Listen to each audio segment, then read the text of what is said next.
Alguma vez você já se perguntou por que algumas pessoas parecem simplesmente atrair riqueza, enquanto outras, bem, passam a vida toda correndo atrás do dinheiro? Hoje, a gente vai fundo nos segredos por trás de uma mentalidade milionária. E para fazer isso, a gente vai se basear nas ideias de T. Harv Eker, do livro Os Segredos da Mente Milionária. O conceito principal que vamos desvendar aqui é uma coisa que ele chama de modelo de dinheiro. Fica com isso na cabeça. Então, por que algumas pessoas parecem ter um destino traçado para a riqueza e outras não? Olha, segundo o livro, a resposta não está na economia, nem na educação, muito menos na sorte. Está em algo bem mais interno. Isso nos leva àquela pergunta clássica, né? Por que um ganhador de loteria, que fica rico da noite para o dia, muitas vezes perde tudo? E do outro lado, por que um milionário que quebra consegue reconstruir a fortuna? A diferença, gente, não está no dinheiro em si, mas na mente.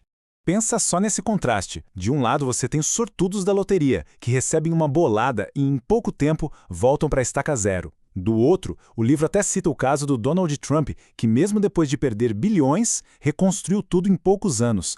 Como é que pode uma coisa dessas? A resposta, segundo o autor, está no que ele chama de termostato financeiro. É como se cada um de nós tivesse um termostato interno ajustado para um certo nível de riqueza. O mundo pode até te dar mais dinheiro, mas se o seu termostato está programado para pouco, você inconscientemente vai dar um jeito de voltar para essa temperatura financeira padrão. E esse termostato, na verdade, é o tal modelo de dinheiro. Pensa nele como um plano subconsciente que está ali, rodando em segundo plano e que dita cada decisão e cada resultado financeiro da sua vida.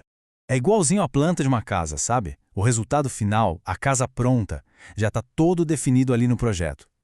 Do mesmo jeito, nosso modelo de dinheiro é esse plano que já está pré-estabelecido lá no nosso subconsciente, formado por tudo que a gente acredita e sente sobre riqueza. E a fórmula para isso acontecer é muito clara. A nossa programação inicial gera pensamentos.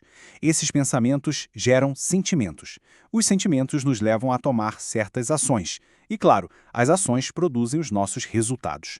A raiz de tudo está lá atrás, na programação. Ok, se a programação é o ponto de partida de tudo, como é que ela se forma, afinal? O autor aponta para 3 influências muito poderosas que moldam a gente, principalmente lá na infância. A primeira delas é a programação verbal. Pensa aí, quais eram as frases sobre dinheiro, riqueza e pessoas ricas que eram ditas o tempo todo na infância? Isso foi entrando e moldando o subconsciente. Sabe aquelas frases do tipo dinheiro é a raiz de todo mal, ou os ricos são todos gananciosos, ou até isso não é pra gente? Isso é absorvido como verdade e acaba criando uma barreira invisível entre a pessoa e o dinheiro. Olha só o caso do Stefan, que o livro conta. O cara ganhava uma fortuna, mais de $800 mil por ano, mas vivia quebrado.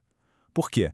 Porque na infância a mãe dele vivia dizendo que ricos são gananciosos. Então, para não ser uma pessoa má aos olhos da mãe, o subconsciente dele sabotava tudo e dava um jeito de se livrar do dinheiro. Louco, né? A segunda grande influência são os modelos que a gente segue. Aqui não é sobre o que foi dito, mas sim o que foi feito. Como os pais ou os responsáveis lidavam com dinheiro, eram gastadores compulsivos, eram super econômicos, esse comportamento foi copiado, pode ter certeza. Aquele ditado macaco vê, macaco faz é perfeito para explicar isso. As crianças aprendem imitando e a gente acaba adotando os hábitos financeiros dos nossos pais, sejam eles bons ou ruins, muitas vezes sem nem perceber. Um exemplo ótimo é o da esposa do autor. Quando ela era criança e queria um sorvete, a mãe sempre falava: pede pro seu pai, eu nunca tenho dinheiro. Qual foi a lição que o subconsciente dela gravou? Simples. Homens têm o dinheiro, mulheres não. O resultado? Na vida adulta, ela se via gastando todo o dinheiro que ganhava para validar essa crença que estava lá bem no fundo. E por fim, a terceira e talvez a mais poderosa das influências, os incidentes específicos. Uma única experiência, mas com uma carga emocional muito forte, pode criar uma crença que dura a vida inteira. Presta atenção na história da Josie. Uma briga feia por causa de dinheiro, que acabou com a morte do pai dela. A mente dela, na hora, criou uma associação devastadora. Dinheiro é igual a dor. E para evitar essa dor, o que a mente dela fazia? A obrigava a se livrar de todo e qualquer dinheiro que ganhava. É uma lógica do subconsciente que, embora faça sentido para ele, é totalmente autodestrutivo. Ok, a gente já entendeu o diagnóstico, mas a notícia boa é que essa programação toda não é uma sentença para a vida toda. Dá para reescrever esse roteiro. E o livro, felizmente, nos dá um mapa para essa mudança. O processo tem 4 passos. O primeiro é a consciência, é se dar conta de que essa programação interna pode estar te limitando. Depois vem o entendimento, investigar de onde vieram essas crenças. O terceiro passo é a dissociação, perceber que esses pensamentos não são quem a gente é, são só arquivos antigos na mente. E por fim, o recondicionamento, que é conscientemente instalar novas crenças fortalecedoras que vão te levar para o sucesso. E tudo isso, no final das contas, se resume a um princípio central, uma metáfora bem simples, mas que carrega toda a essência da mudança que a gente está falando aqui. Para mudar os frutos, primeiro é preciso trocar as raízes. Não adianta nada ficar só olhando para os resultados ruins. É preciso ir mais fundo, bem mais fundo. E aqui, tudo se conecta. Os nossos resultados financeiros, a nossa renda, o nosso patrimônio, tudo são os frutos. E o nosso modelo de dinheiro, a nossa programação interna, são as raízes. Para conseguir mudar o que é visível, é preciso primeiro transformar aquilo que é invisível. E para a gente terminar, fica uma provocação.